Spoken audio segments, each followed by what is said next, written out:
피부 장벽을 무너뜨리는 모든 습관들은 전체적으로 피부톤을 좀 칙칙하게 만들 수가 있습니다.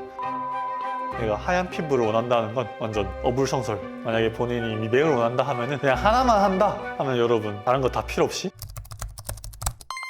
안녕하십니까 여러분, 잠실에서 피부과를 하고 있는 하원장이라고 합니다. 만나서 반갑습니다. 오늘은 피부가 검은 편인 제가 피부 미백에 대해서 얘기를 좀 드려보도록 하겠습니다. 연예인들처럼 밝아지려면 어떻게 해야 해요 원장님? 라는 질문을 많이 하시거든요. 어떻게 본인이 노력을 좀 더 많이 기울이면 진짜 엄청 밝아질 수 있는 그런 질문들을 많이 하시는 것 같은데, 사실 저는 불가능하다고 생각하긴 합니다. 들었을 때 좀 슬플 수도 있을 텐데, 사람들은 본인이 태어날 때부터 가질 수 있는 이 밝기의 정도가 정해져 있다고 보면 돼요. 그래서 그 안에서 아무리 검해져도 여기까지, 아무리 밝아져도 여기까지이기 때문에 황인종은 흑인이 될 수도 백인이 될 수도 없다 보시면 될 것 같아요. 하얀 피부 같은 경우는 역사적으로 봤을 때 옛날에 하는 계층 같은 경우는 밖에서 태양을 좀 상대적으로 많이 쐬다 보니까 피부가 좀 까매지고, 상대적으로 실내에서 생활하는 귀족 계급 같은 경우에는 좀 더 하얀 피부가 있는데, 이 문화라는 것이 점점 더 고착화되면서 밝은 사람들이 조금 더 높은 계급, 어두운 사람들이 조금 더 낮은 계급, 이것 자체가 우리 뇌 속에 뿌리 깊게 박힌 것 같아요. 그래서 지금까지도 이어져 오고 있는 것 같습니다. 근데 여러분들이 하나 착각하시는 게, 이게 하얀 피부를 여러분들이 선호한다고 생각하는데 사실은 우린 그게 아니라 밝고 깨끗한 피부를 선호하는 거라 보시면 되거든요. 이 밝고 깨끗한 것과 하얀 것의 차이가 뭐냐? 단순히 하얗다는 것이 아니라 전체적인 피부톤이 균일하고 맑고 잡티가 없는 그런 느낌일 경우에는, 조금 피부색이 어둡다 하더라도 여러분들이 딱 봤을 때 피부 좋다 이런 느낌을 분명 받을 수가 있고, 또 분명 지나가는 사람들한테 그런 걸 느꼈었던 적도 있을 거예요. 그렇기 때문에 우리가 집중해야 될 점은 너무 밝아지려는 데 집착을 하기보다 이런 맑고 깨끗한 피부를 가지는 데 조금 더 관심을 가져보면 좋을 것 같습니다. 피부가 어두워지는 이유는 되게 다양한데, 사실 이 피부 자체의 색깔을 나타내는 요소가 여러 개가 있어요. 그 중에 대표적인 것 중에 하나가 멜라닌입니다. 멜라닌이 검은색을 나타내는 것이라 보면 되고, 우리 피부 안에 멜라닌이 많이 분포되어 있을수록 흑인 피부에 좀 가까워지고, 멜라닌이 적게 분포할수록 백인 피부에 가까워집니다. 근데 무조건 멜라닌이 적다고 안 좋은 것은 아니에요. 멜라닌 자체는 대표적으로 자외선으로부터 우리 피부를 좀 지켜주는 역할도 있습니다. 그래서 백인들은 피부암에도 많이 걸리지만 흑인들은 그렇지 않다는 것을 보면 알 수가 있죠. 그래서 우리가 피부가 어두워진다 하면 이 멜라닌이 증가되는 상황이라고 생각하시면 되는데, 증가되는 상황은 되게 여러 개가 있습니다. 제일 대표적으로 자외선이 있죠. 자외선을 받았을 때 우리 피부가 자외선으로부터 우리 피부 세포를 지키기 위해서 멜라닌을 만들어내서 멜라닌이 대신 자외선을 세게 한다. 그렇기 때문에 피부가 검해지는 그 대표적인 이유가 있고요. 두 번째로는 색소 침착, 염증이라던가 마찰로 인해서 피부가 또 본인을 지키기 위해 멜라닌을 만들어내는 경우가 있거든요. 그런 색소 침착 때문에 이제 어두워지는 경우도 있습니다. 가장 대표적으로 생각하는 거는 선크림 안 바르는 거죠. 사실 다들 바르는 것처럼 알려져 있긴 하지만, 사실 잘 따져보면은 바르는 사람 많지는 않은 것 같습니다. 저희 피부과에 오시는 손님들한테만 자세히 물어보라도 부끄럽게 약간 수줍은 듯이 웃으면서 안 바르고 있다 그러면서도 레이저 받는 분들 꽤 은근 있긴 하거든요. 그럴 때 좀 따끔하게 다시 말씀을 드리긴 하지만, 선크림을 안 바르는데 내가 하얀 피부를 원한다는 건 완전 어불성설이라고 보시면 될 것 같아요. 그리고 피부 장벽을 무너뜨리는 모든 습관들은 전체적으로 피부톤을 좀 칙칙하게 만들 수가 있습니다. 대표적인 예로, 여러분들이 막 진짜 피곤하고 잠 못 자고 막 스트레스 받는 그런 나날들이 쭉 이어지는 그 시절을 한번 생각해 보세요. 우리 누구나 그럴 때가 있죠. 보통 그럴 때 친구들이 만나면 너 왜 이렇게 낯빛이 어두워 이러는데, 그런 말은 빈말이 아닙니다. 아까 말씀드렸던 멜라닌이 증가되는 과정 중에서 우리 몸 전체적인 염증 수치가 올라갔을 때 멜라닌이 좀 더 활성화가 되긴 하거든요. 그렇기 때문에 여러분의 생활 습관, 얼굴 피부에 너무 마찰을 준다던가, 선크림을 안 바른다던가, 너무 건조하게 한다던가, 밥을 잘 못 먹는다거나 잠을 잘 못 잔다거나, 이런 모든 피부의 스트레스를 증가시키는 행동들은 색소 침착을 일으킬 수는 있어요.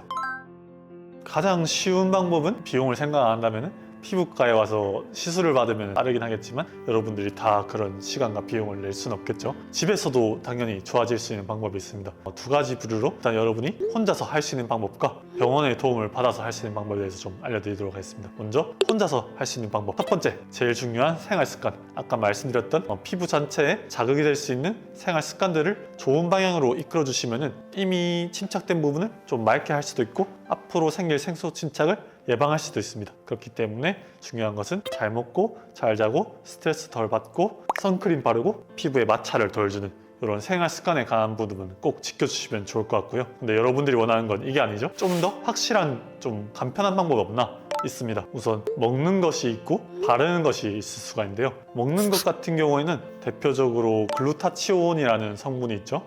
우리 몸에 있는 항산화 물질들을 조금 잡아주면서 이제 피부 자체가 조금 더 밝아질 수 있게 도와주는 물질을 보면 되는데요. 이거를 물론 먹어서 바로 밝아진다 이런 건 아니지만 그런 성분 자체를 흡수를 해주면서 더 생길 수 있는 색소 침착을 예방해 주는 데는 분명히 도움이 된다고 생각하고요. 이제 바르는 것 같은 경우에는 여러분들이 세안하고 나서 바를 수 있는 몇 가지 화장품들이 있어요. 대표적으로 비타민 A, B, C라고 생각하시면 됩니다.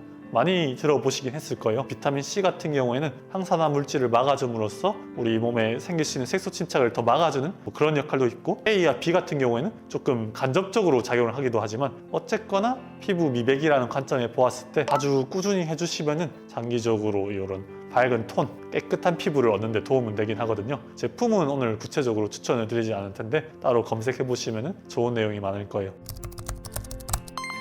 이제 피부과에 오면은 직접적으로 멜라닌에 어떤 행위를 가할 수가 있게 되는데요. 대표적인 시술이 레이저 토닝입니다. 이 멜라닌에 반응하는 파장대에 레이저를 쏘아주게 되면은 우리 피부 안쪽에 이제 파장이 레이저가 들어가게 되어서 멜라닌을 직접 깨주는 행동을 할 수가 있는데요. 이거를 바로 한다고 해서 또 바로 밝아지는 건 아니지만 아까 말씀드렸던 방법에 비하면 훨씬 더 빠르게 피부톤이 밝아지는 걸 경험하실 수가 있을 거예요. 그렇기 때문에 보통 한 번은 하지 않고 간에 꾸준한 관리 같은 개념으로 5회에서 10회 정도 진행을 하게 됩니다. 그리고 시술로는 이제 레이저 토닝이 있고 약 같은 경우도 있는데요. 먹는 약과 바르는 약이 있습니다. 먹는 약 같은 경우에는 대표적인 약으로 도란사민이라는 약이 있는데요. 이제 도란사민을 먹게 되면은 멜라닌이 새로 합성되는 기전 자체를 조금 차단을 해주게 돼요. 그렇기 때문에 더 내가 생길 수 있는 색소 침착을 예방을 할 수가 있게 되겠죠. 간혹 기미 환자분들 중에서 레이저 토닝 끝나고 요 약을 먹고 조금 유지를 해라 라고 약을 처방드리는 분도 있긴 한데요. 사람에 따라 반응도는 차이가 분명 나긴 하지만 확실히 효과는 좋다고 볼 수가 있을 것 같습니다.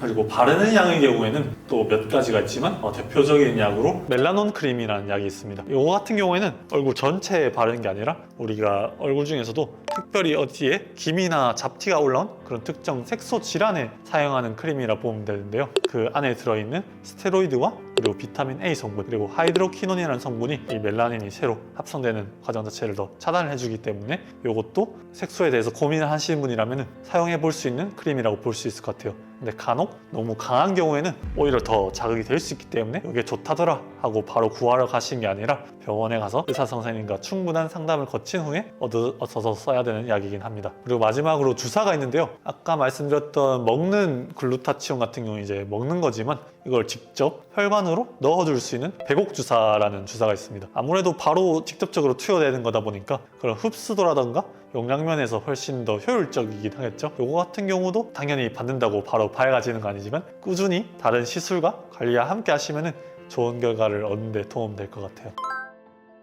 일단 너무 진부한 얘기가 죄송하긴 한데 아까 말씀드렸던 그런 습관을 꼭 확인하긴 하거든요. 그래서 당연히 피부과에 오면 생활 습관만 가르쳐주고 돌려내보고 이러진 않고 레이저 토닝도 권유를 드리고 그 다음에 생활 습관을 추천드리긴 하지만 두 가지를 하나만 고르라면 저는 습관이 더 중요하다고 보긴 합니다. 그렇기 때문에 이런 잔소리를 꼭 잘 기억해 주셔서 본인이 원하는 피부톤 깨끗한 피부를 얻는 데 도움을 얻어보시면 좋을 것 같고 요거를 제외하고 이제 하나만 추천한다 하면은 저는 레이저 토닝이긴 합니다. 그게 가장 확실하거든요. 다른 것 같은 이쪽으로 멜라닌으로 가는 여러 가지 기전들을 뭘 발라서 먹어서 간접적으로 조금 방해를 해주는 거라면은 요거 같은 경우는 이제 직접적으로 멜라닌의 효과를 과하는 시술이다 보니까 그런 점에서 확실히 차이는 있긴 합니다. 엄청 빠른 효과를 보고 싶다. 지금 얘기했던 거를 다 종합을 해보면 될 것 같네요. 일단 본인이 생활 습관을 잘 지켜주시면서 집에서 홈케어 할 때 비타민 A, B, C도 바르고 레이저 토닝도 받고 먹는 것 비타민 C도 먹고 글루타치온도 먹고 배곡 주사도 받고 뭐 그러면은 가장 빠르지 않을까요? 근데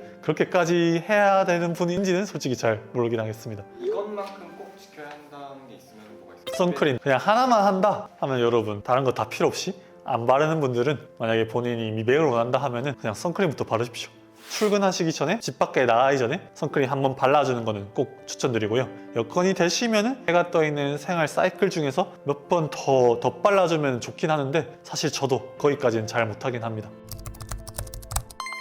오늘은 이제 피부가 검은 피부과 의사인 제가 피부가 어떻게 밝아질 수 있는지에 대해서 좀 얘기를 해보았는데요. 제 본 채널인 하원장 채널에도 피부 미개편 댓글을 보면은 뭐 피부 검은 얘기해서 신뢰가 안 간다 하는 분들도 몇 계세요. 근데 저 같은 경우에는 뭐 바닷가에서 파도 타기를 한다거나 아니면 산에서 산악 바이크를 타는 등 되게 햇볕을 쐬는 활동을 좀 많이 하다 보니까 어쩔 수 없이 톤은 어둡지만 오히려 저는 이런 건강한 피부톤 자체가 어떻게 보면 저의 캐릭터라던가 저의 라이프스 좀 더 잘 보여줄 수 있는, 그래서 저는 더 당당하고 오히려 저는 밝아지기보다 지금의 제 피부톤이 저한테 잘 어울린다고 생각하거든요. 그렇기 때문에 여러분들이 뭔가 다른 사회의 기준, 남들의 기준을 쫓아서 조금 밝아지려고 하기보다 본인만의 그런 라이프 스타일이나 아니면 거기 때문에 만들어지게 되는 피부톤이 있다면 거기에 오히려 좀 더 당당한 태도를 가지면 더 좋을 것 같기는 합니다. 물론 선크림은 잘 발라주셔야 되고. 시청해주셔서 감사합니다.